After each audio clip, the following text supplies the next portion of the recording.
Assalamualaikum warahmatullahi wabarakatuh. Berjumpa lagi dengan kami di channel YouTube Semangat Gresik Official TV.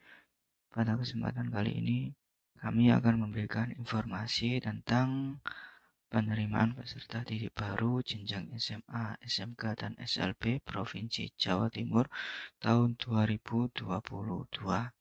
Sebelum kami lanjutkan, jangan lupa klik subscribe dan nyalakan lonceng notifikasi supaya tidak ketinggalan informasi-informasi update terbaru tentang PPDB tahun 2022. Karena informasi PPDB tahun 2022 akan kami share di channel YouTube Semangat Gresik Official TV, terutama untuk SMA Negeri 1 Manyar.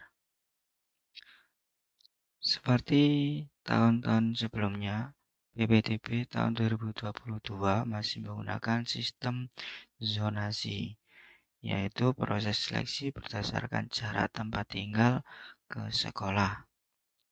Ketentuan umum PPDB Jatim tahun 2022. 1. Pendaftaran PPDB melalui jalur zonasi sebanyak 50%, afirmasi 15%, perpindahan tugas orang tua atau wali 5%, dan prestasi 30%. Jalur pendaftaran PPDB dilarang menggunakan tes masuk. 3. Pengecualian jalur PPDB online di Jawa Timur. A. Sekolah yang menyelenggarakan pendidikan khusus. B. Sekolah berasrama. C. Sekolah terbuka. D. Sekolah di wilayah kepulauan, pegunungan, dan pedalaman. E. Sekolah di daerah yang jumlah penduduk usia sekolah tidak dapat memenuhi ketentuan jumlah peserta didik dalam satu rombel. Selanjutnya, yang keempat, bagi peserta didik yang tidak memiliki kartu keluarga karena keadaan tertentu dapat digantikan dengan surat keterangan domisili.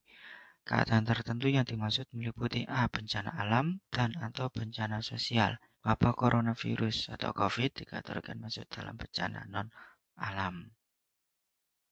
Yang kelima, SMK dapat memprioritaskan calon peserta didik yang berdomisili terdekat dengan sekolah 10% dari daya tampung sekolah melalui jalur zonasi SMK.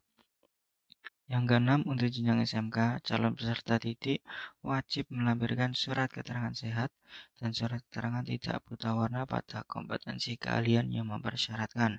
Ini khusus hanya untuk yang memilih jenjang SMK. Selanjutnya, jalur PPDB Jatim 2022 jenjang SMA.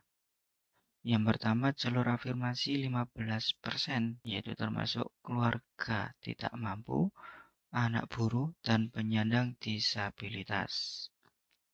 Yang kedua, perpindahan tugas orang tua atau wali 5%, termasuk pindah tugas orang tua atau wali, anak guru atau tenaga pendidik, dan anak tenaga kesehatan. Yang ketiga, prestasi hasil lomba sebesar 5%, termasuk prestasi lomba akademik dan lomba non-akademik. Yang keempat, prestasi nilai akademik 25%, gabungan rata nilai rapot semester 1 sampai 5, dan nilai akreditasi sekolah SMP. Yang kelima, jalur zonasi untuk SMA sebesar 50%. Selanjutnya untuk jalur PPDB Jatim 2022 jenjang SMK. Afirmasi 15%, termasuk keluarga tidak mampu, anak buruh, dan penyandang disabilitas. Yang kedua, perpindahan tugas orang tua atau wali 5%, termasuk pindah tugas ortu atau wali, anak guru atau tendik, dan anak tenaga kesehatan. Yang ketiga, prestasi hasil lomba 5%, termasuk prestasi lomba akademik dan lomba non-akademik. Yang keempat, prestasi nilai akademik sebesar 65%, gabungan rata nilai rapot semester 1 sampai 5, dan nilai akreditasi sekolah SMP. Yang kelima, zonasi untuk SMK 10%. Tahap pelaksanaan PPDB Jatim 2022.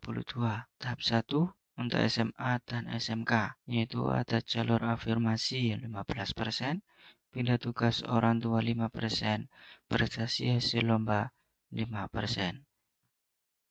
Untuk tahap 2, jenjang SMA, prestasi nilai akademik sebesar 25%. Untuk tahap 3, ini untuk SMK, yaitu jalur zonasi SMK 10%.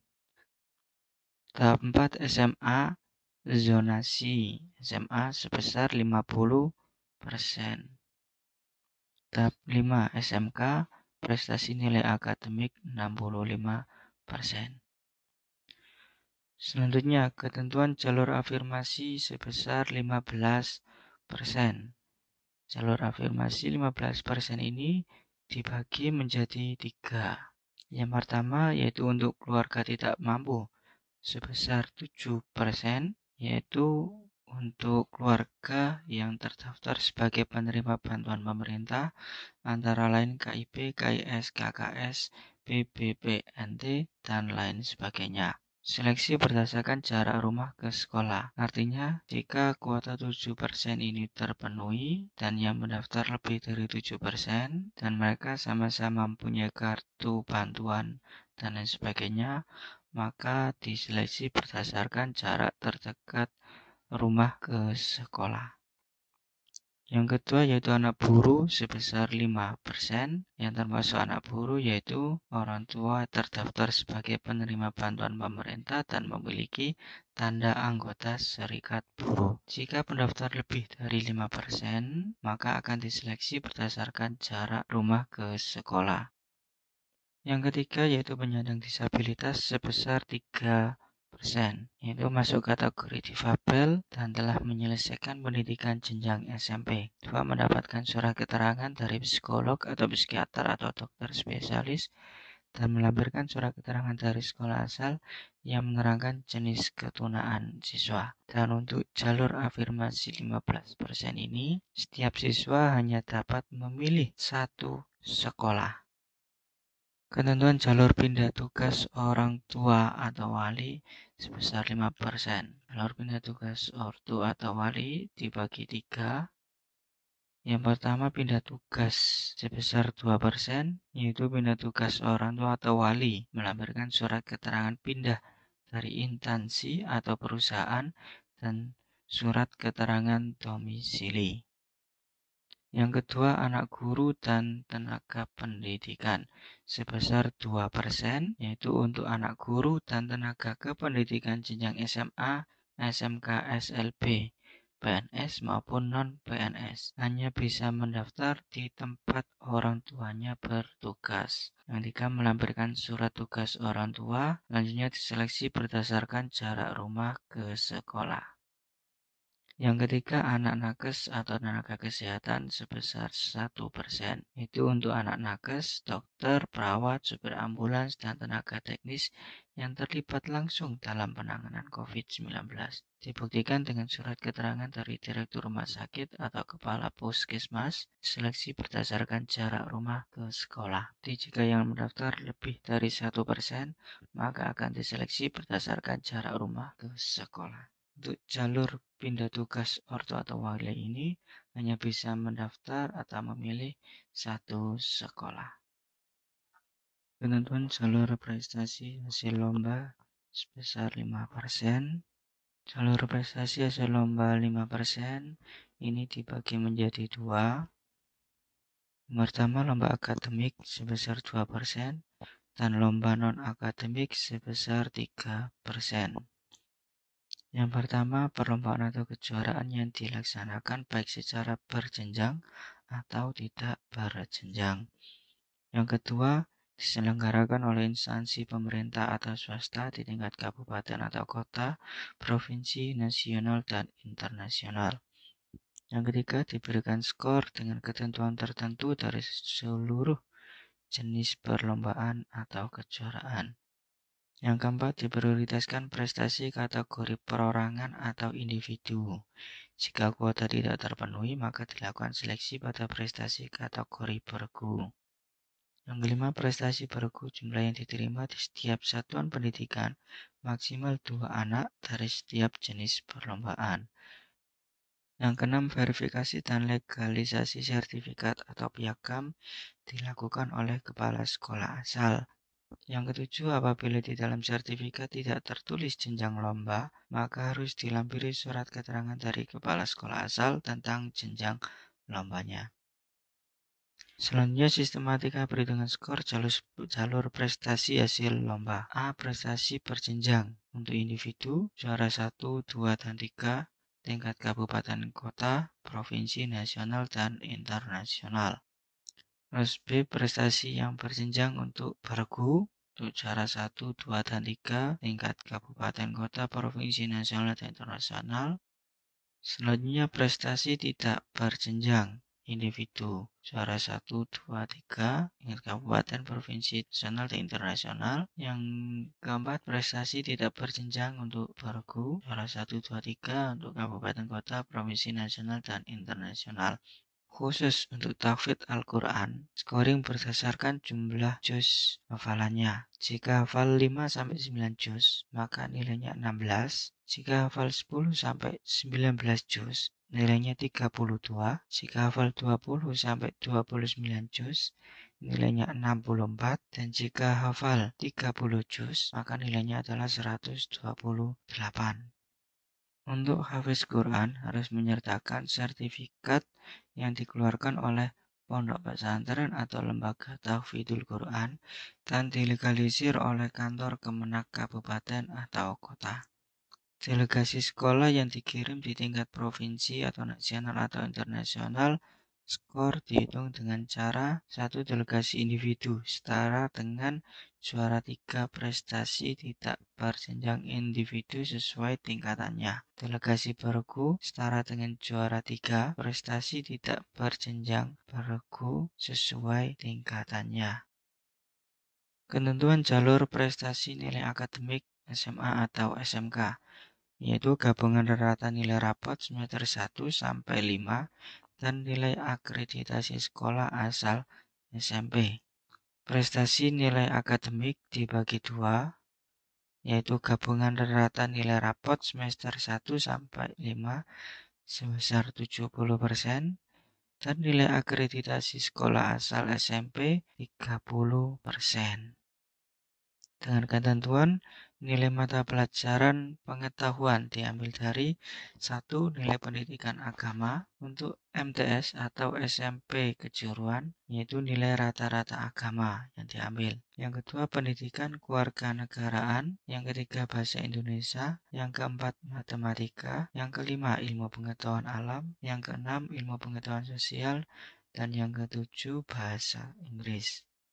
Nilai akreditasi menggunakan nilai angka dengan ketentuan. 1. Bagi sekolah yang masa berlaku akreditasinya habis, maka menggunakan nilai akreditasi yang terakhir. 2. Bagi sekolah yang belum atau tidak terakreditasi, maka diberi nilai akreditasi 70. 3. Bagi sekolah dari luar Jatim harus melampirkan fotokopi sertifikat akreditasi dari sekolah. Jika jumlah nilai akhir sama, maka peringkat ditentukan berdasarkan 1. Prioritas urutan nilai mata pelajaran. Kedua, waktu pendaftaran. Untuk jalur prestasi nilai akademik ini, setiap siswa boleh memilih 3 sekolah tujuan, mana ketiganya bisa dalam satu zona atau 2 sekolah dalam zona dan 1 sekolah di luar zona. Ketentuan jalur zonasi SMA sebesar 50%. Satu sekolah dalam zona dapat menerima pendaftar dari dalam dan luar zona pada zona yang berbatasan. 2. Calon peserta didik baru dapat memilih 3 sekolah tujuan. Ketiganya dapat di dalam zona atau 2 di dalam zona dan 1 di luar zona. 3. Sekolah pada kabupaten atau kota perbatasan provinsi dapat menerima pendaftar dari luar provinsi yang berbatasan selama pagu belum terpenuhi, tidak dibatasi kuota. 4. Domisili calon peserta didik baru berdasarkan alamat kartu keluarga yang diterbitkan paling singkat 1 tahun sejak tanggal pendaftaran PPDB 2022 tahap 1 tanggal 20 Juni 2022. Jadi minimal tanggal cetak yang tertera pada KK yaitu 20 Juni 2021. Selanjutnya nomor 5, untuk kartu keluarga baru yang diterbitkan kurang dari 1 tahun karena sesuatu hal harus dilampiri surat keterangan dari Dinas Kependudukan dan Pencatatan Sipil di kabupaten atau kota setempat dengan disertai penjelasan alasan perubahan kartu keluarga. Suatu hal dimaksud meliputi A. Kartu keluarga baru karena menambah atau pengurangan anggota keluarga lain dengan penjelasan bahwa calon peserta didik baru telah masuk dalam KK paling singkat 1 tahun sebelum tanggal pendaftaran PPDB tahun 2022, tahap 1 tanggal 20 Juni 2022. B. Kartu keluarga baru karena pindah rumah dengan penjelasan bahwa calon peserta didik baru adalah anak kandung. Yang keenam, bagi calon peserta didik baru yang tidak memiliki kartu keluarga karena keadaan tertentu meliputi bencana alam dan atau bencana sosial, diantaranya pengungsi akibat kerusuhan atau konflik sosial, dapat diganti dengan surat keterangan domisili yang diterbitkan oleh pejabat di kelurahan atau desa tanpa dibatasi masa domisili. Yang ketujuh, bagi calon peserta didik baru dari pondok pesantren atau panti asuhan atau panti sosial mengikuti tempat kedudukan lembaga dibuktikan dengan surat keterangan dari lembaga. Ketentuan jalur zonasi untuk SMK sebesar 10%. 1. SMK dapat memprioritaskan calon peserta didik baru yang berdomisili terdekat dengan sekolah 10% dari daya tampung sekolah tanpa ada batasan wilayah administrasi. 2. Calon peserta didik baru dapat memilih 3 kompetensi keahlian pada satu sekolah atau di sekolah yang berbeda. 3. Sekolah pada kabupaten atau kota perbatasan provinsi dapat menerima pendaftar dari luar provinsi yang berbatasan selama pagu belum terpenuhi, tidak dibatasi kuota. 4. Domisili calon peserta didik baru berdasarkan alamat kartu keluarga yang diterbitkan paling singkat 1 tahun sejak tanggal pendaftaran PPDB 2022, tahap 1 tanggal 20 Juni 2022. Yang kelima, untuk kartu keluarga baru yang diterbitkan kurang dari 1 tahun karena suatu hal harus dilampiri surat keterangan dari Dinas Kependudukan dan Pencatatan Sipil di kabupaten atau kota setempat dengan disertai penjelasan alasan perubahan kartu keluarga. Sesuatu hal dimaksud meliputi A. Kartu keluarga baru karena penambahan atau pengurangan anggota keluarga lain dengan penjelasan bahwa calon peserta didik baru telah masuk dalam KK paling singkat 1 tahun sebelum tanggal pendaftaran PPDB tahun 2022, tahap 1 tanggal 20 Juni 2022. B. Kartu keluarga baru karena pindah rumah dengan penjelasan bahwa calon peserta didik baru adalah anak kandung. 6. Bagi calon peserta didik baru yang tidak memiliki kartu keluarga karena keadaan tertentu meliputi bencana alam dan atau bencana sosial, diantaranya pengungsi akibat kerusuhan atau konflik sosial, dapat diganti dengan surat keterangan domisili yang diterbitkan oleh pejabat di kelurahan atau desa tanpa dibatasi masa domisili. 7. Bagi calon peserta didik baru dari pondok pesantren atau panti asuhan atau panti sosial mengikuti tempat kedudukan lembaga dibuktikan dengan surat keterangan dari lembaga. Selanjutnya ini jadwal kegiatan PPDB Jatim 2022. Secara umum sosialisasi PPDB itu akan dilakukan di bulan Maret sampai Mei 2022. Yang kedua, entry, verifikasi, dan pembetulan nilai rapot. Entry nilai rapot oleh sekolah SMP sederajat yaitu pada tanggal 23 sampai 28 Mei 2022 pada jam 1 sampai 23.59 WIB secara online. Jadi untuk entry nilai rapot ini diinputkan oleh operator sekolah SMP asal. B. Verifikasi nilai rapot oleh calon pendaftar. Selanjutnya, nilai yang di-entry oleh operator sekolah nanti diverifikasi oleh calon pendaftar atau peserta didik pada tanggal 27 sampai 30 Mei. Jadi calon pendaftar bisa ngecek nilai rapot yang telah diinput oleh operator sekolah apakah sudah sesuai dengan nilai rapot ataukah ada kekeliruan. C. Pembetulan nilai rapot oleh sekolah SMP sederajat. Jadi setelah dicek nilai rapot oleh calon pendaftar, jika ada kesalahan atau kekeliruan, silakan dibetulkan nilai rapot ke operator sekolah pada tanggal 28 sampai 31 Mei 2022. Selanjutnya B. Pelaksanaan PPDB 2022. 1.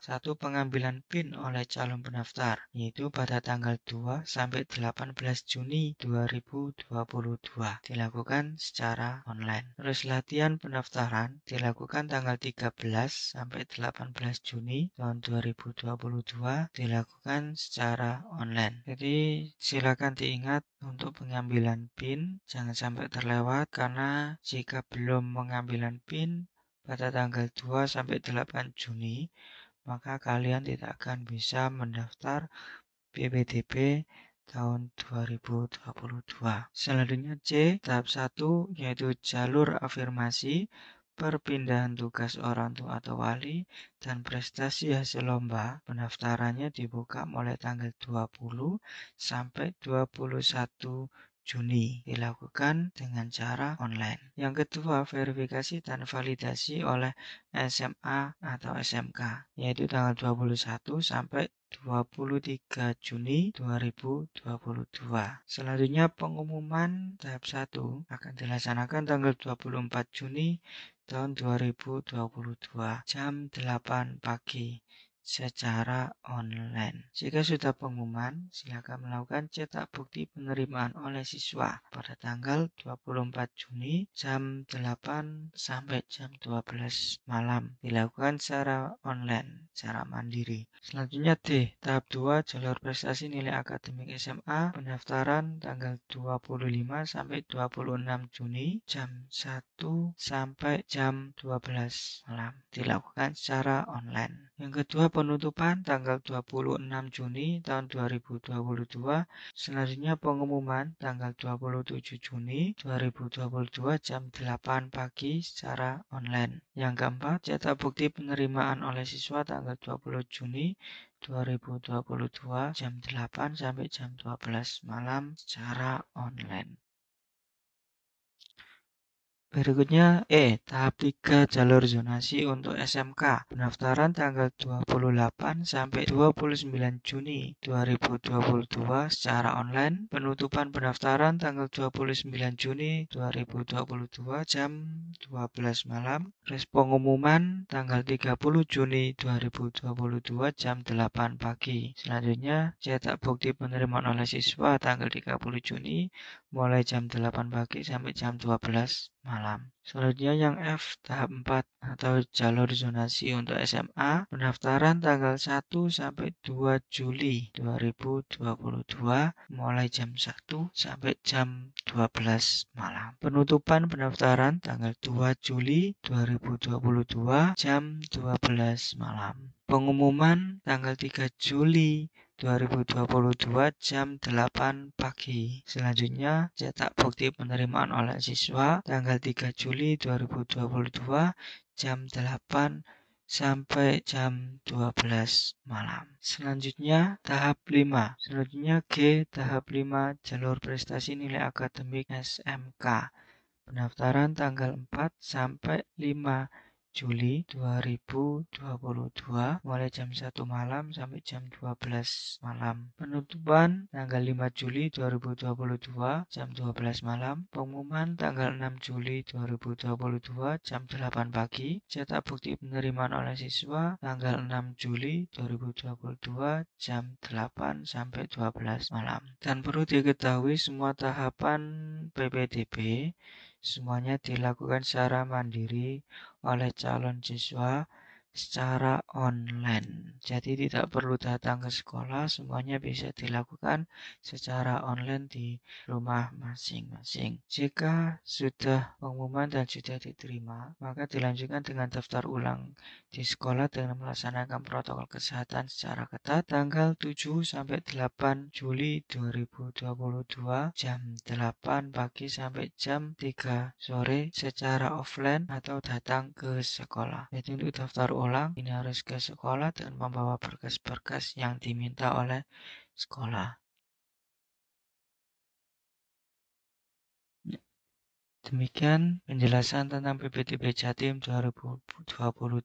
Terima kasih atas perhatiannya dan jangan lupa subscribe, like, dan menyalakan lonceng notifikasi supaya tidak tertinggalan informasi-informasi terbaru mengenai PPDB Jawa Timur 2022. Jika ada yang kurang jelas, silakan ditanyakan di kolom komentar. Terima kasih. Assalamualaikum warahmatullahi wabarakatuh.